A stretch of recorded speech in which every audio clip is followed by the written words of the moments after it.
तस्लीम साहब, ये नसीर साहब के बयान पर पहले प्रतिक्रिया आपकी। इन्हें नसीर साहब का बयान मैंने पूरा सुना नहीं है अभी। सुनवा देता हूं, जरा प्ले कीजिए, इसको तैयार कीजिए। नसीरुद्दीन शाह साहब ने क्या कहा है वो सुनिए जरा एक बार जल्दी से।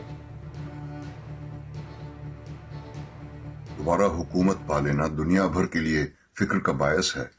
इससे कम खतरनाक नहीं है हिंदुस्तानी मुसलमानों के कुछ तबकों का उन वहशियों की वापसी पर जश्न मनाना। आज हर हिंदुस्तानी मुसलमान को अपने आप से ये सवाल पूछना चाहिए कि उसे अपने मजहब में इस्लाह, रिफॉर्म और जिद्दत पसंदी, मॉडर्निटी चाहिए या पिछली सदियों के वहशीपन का इक़दार, वैल्यूज।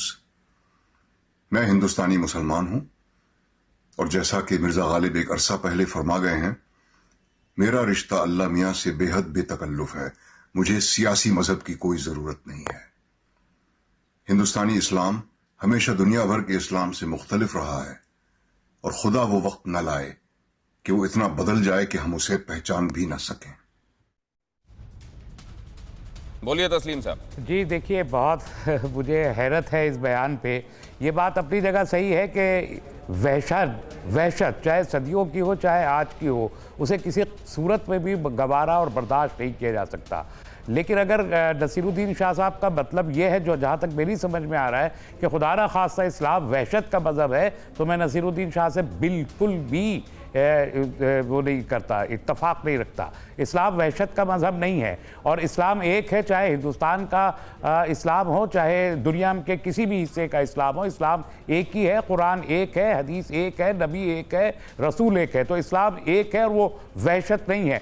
कुछ लोग जो इस्लाम के नाम पर वहशत बपा करवाते हैं, उनके मुखालिफ हम रहे हैं। हमारा इस्लाम है वही तालिबान का इस्लाम है। नहीं, तालिबान 1990 और 96 के बीच जो तालिबान ने इस्लाम की तस्वीर पेश करने की कोशिश की, या ISIS जो तस्वीर पेश करने की कोशिश करता रहा, या जो अलकायदा तस्वीर पेश करने की कोशिश करता रहा, हम उसके मुखालिफ हैं। हम उसके खिलाफ रहे हैं, उसके मुखालिफ हैं। हमने उसको इस्लाम नहीं माना, कभी भी नहीं माना। आज भी अगर तालिबान उसी अंदाज को वो रविश इख्तियार करते हैं, तो जैसे हमने पहले उनकी मुखालफत की थी, नहीं, तो आज हम फिर पहले स्टेटमेंट दिया कि पूरी दुनिया का इस्लाम एक है, फिर उसमें आपने बाद में कंडीशन सप्लाई वाला तारा लगा दिया कि तालिबान ने उस समय जो किया, ISI ने तब जो किया, इसने ये जो किया। इस्लाम के नाम पे तो बहुत सारे लोग खड़े होकर दावा करते हैं ना। अबू बकर बगदादी ने कहा कि मैं खलीफा हूं, वो खलीफा नहीं थे। और टेररिज्म के नाम पे जो जिहाद होता रहा, आप उसकी मुखालफत करते रहे। जिहाद का वो तरीका ही नहीं है। तो कोई लिस्ट निकालिए ना, कोई ऐसी लिस्ट निकालिए ताकि दुनिया को ये पता चल सके कि कौन वो लिस्ट आपने देखी नहीं। लेकिन मैं वो शख्स हूं जिससे 2004 में खड़े होकर उसामा बिन लादेन को कहा कि ये टेररिस्ट है। नहीं तो आपके नसीरुद्दीन शाह की कई बातों से, किन बातों से आपत्ति है आपको? नहीं, नसीरुद्दीन शाह अगर उसको इस्लाम की तरफ पॉइंट आउट करेंगे तो आपत्ति होगी।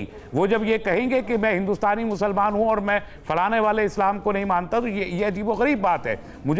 मैं उनके नजरियात पे, वो उनकी पर्सनल लाइफ में क्या करते हैं, मैं उस पर भी कोई कमेंट नहीं करता, वो जाने क्या करते हैं। लेकिन अगर वो हिंदुस्तानी मुसलमान होने का दावा करके इस बात पर आपसे कुछ कहना चाह रहे हैं, लेकिन जब वो कहेंगे तो आप सुनिएगा, जब फिर वो कह चुकेंगे तो आप बोलिएगा।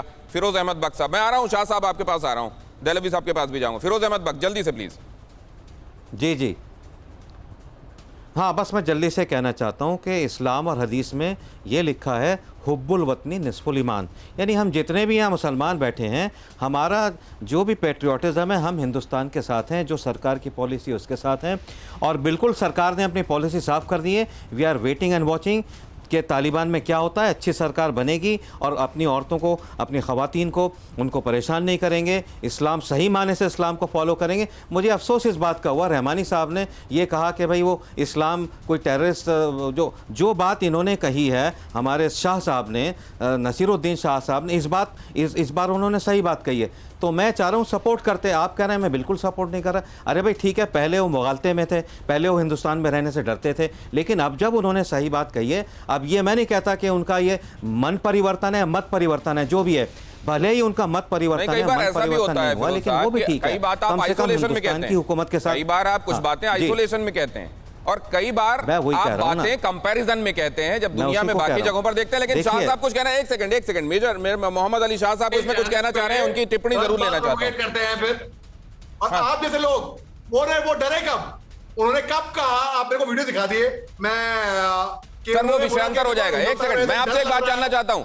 मैं आपसे मेजर साहब एक बात जानना चाह रहा हूं कि क्या पूरी दुनिया का इस्लाम एक है और नसीर साहब ने गलत बात कही है क्या?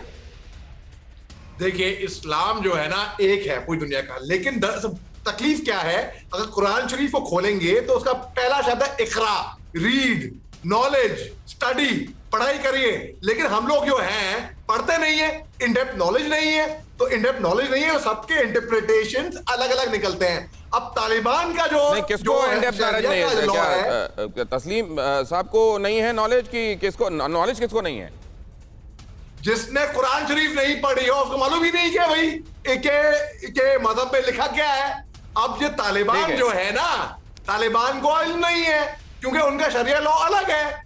अब आप देख लीजिए 1964 में उन्होंने शरिया जो लॉ लेके आए थे, जिनको इल्म है वो भी तो अपनी बातें कह रहे हैं। एक second, all India Muslim personal law board की तरफ से अगर कोई कुछ कह रहा है तो आप उसको ये तो नहीं कहेंगे कि इनको इल्म नहीं। फिक्र आपकी, सोमवार से शुक्रवार रात 9 बजे सिर्फ TV9 भारतवर्ष पर।